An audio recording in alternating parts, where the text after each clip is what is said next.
You weren't expecting this. Seems like Bill Maher can't put up with the act anymore because he pulled apart Kamala Harris's latest CNN interview in a way that we've seldom seen before. Not just that, but there's some vital polls that just came out that I think make Bill Maher's words ring even more true. So subscribe to the channel and watch what he said before we dive into it. Why put her out there?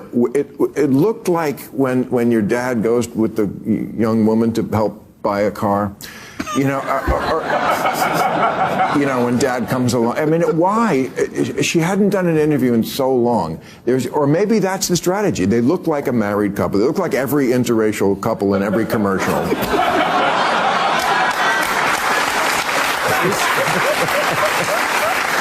that's the... No, but they messed it up because they didn't do the optics right because she looked like she was only 2 feet tall and he was up front looking like Frosty the Snowman. So it kind of failed, but I see what they were going for. That was harsh, but I kind of agree with John McWhorter about the seating arrangement for the interview. Looked like they were sitting around a coffee table at a corporate office, giving the entire conversation a nonchalant vibe that perhaps they were deliberately going for, but there's an even more important aspect to it that a lot of people should be talking about. It's not just the short duration of it at just 30 minutes, but also how it was sandwiched between Kamala's nomination at the DNC and her debate with Donald Trump on September 10th. That means that with less than 2 months before the election in November was the Kamala campaign decidedly leaving no room for more interviews with the media, the current Democratic ticket already seems to have been pulled together in haste and confusion, and none of it is helped by Kamala Harris's lack of interaction with the media in any long-form interview. And there's even some speculation that the original interview with Dana Bash was in fact longer than 30 minutes, and some important segments from it may have been cut if it didn't fit neatly into a predetermined image they wanted to portray. Perhaps that was already clear from the softball questions from Dana Bash to begin with, and little to no pushback when Kamala Harris tried to control the conversation to where she felt more comfortable. But even then, it was almost like Kamala Harris had been told not to say anything remotely controversial, which only ended up in a conversation that felt so artificial and inauthentic. And clearly Tim Walz isn't any better as running mate because a previously obscure figure like him is now suddenly finding himself in the spotlight, yet isn't doing much to bolster confidence in the Democratic base by laying out a specific position and opinions like a thought leader should. That only compounded the overall weakness being portrayed, which certainly doesn't spell great news for the campaign at large. Perhaps that's why Bill Maher didn't spare Tim Walz either. Tim Walz said, like the American people, I talk like they do. No, you don't. No, you don't. You're a huge liar, like all politicians are. I don't care, by the way. I've always said this about politics. They're all going to lie. They're politics. It's what they lie about. I don't give a shit what you did during the Iraq War. You were in the Guard. So I don't understand why they just can't. You're just insulting my intelligence. When she said, what did you say when Biden called you and said he wasn't running? Well, I immediately thought of him first. No, you didn't. You know, I mean, fracking. Dana Bash had her dead to rights. It's like, you said this. I have the quote. I'm reading it to you. You said there should be a ban on fracking. Why can't they just go, yeah, you know what? I got it wrong. I was talking to the wrong people. You know, she's had this ridiculously high turnover. Like 42 of 47 people as vice president are gone. Just blame it on them. You know why these are gone? Gave me the wrong information on fracking.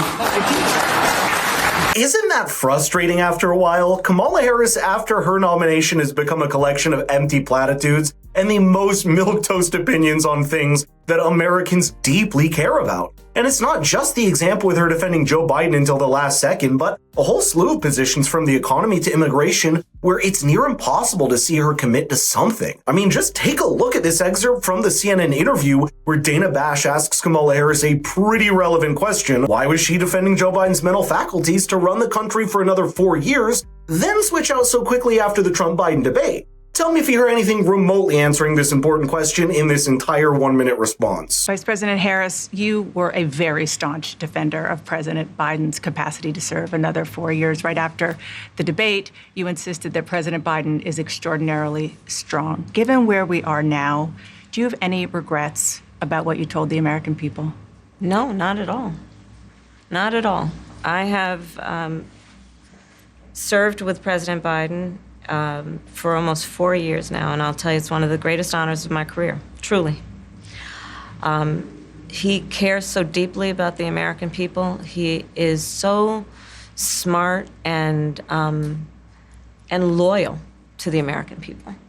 And I have spent hours upon hours with him, be it in the Oval Office or the Situation Room.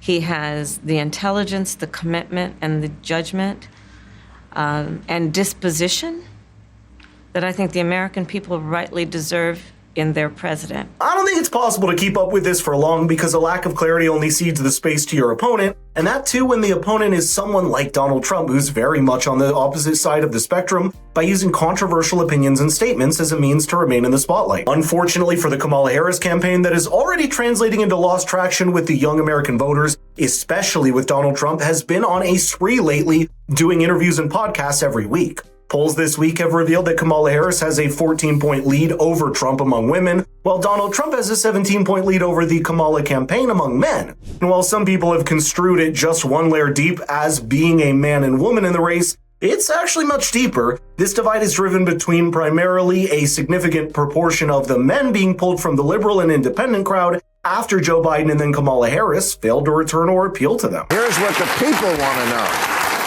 The people. Peter, why this is just for you, I think we can all talk about it. What explains Donald Trump's appeal to young men? I saw today that the gender gap, I think, is the widest. I mean, it's very predictable. I mean, the women are much more for Kamala and the men are much more for Trump, generally. But it's not predictable if you look at past elections where voters under 30, generally men and women, went for Democrats. This is remarkable. I think to explain it... Wait, you're talking about under 30? Yeah, the under 30 What's going gender on gap is very different than past elections. Bigger? Much bigger. So in 2020, young men and young women voted for Joe Biden at roughly the same rate. Over the last 4 years, and now with Kamala Harris, young women are voting for Kamala Harris at that same level, if not more.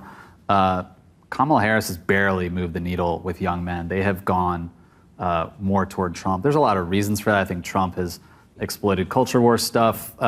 He appears on hyper masculine podcasts, and he just seems like a fun bro who's not going to ban your zins, you know? That's not going to change unless there's some major course correction that the party makes in its messaging and communications to Americans. But as much as you try to look for it, there doesn't seem to be enough time left to do that since we're less than 60 days from the election. One CNN interview isn't going to cut it because in times of global volatility like this, people need answers and clear policy positions. The fact that there's not enough of that means that the desire to be uncontroversial could end up being the campaign's biggest weakness. But let me know in the comments how you see it all playing out, because we're going to find out a lot of things in the next few short weeks till November.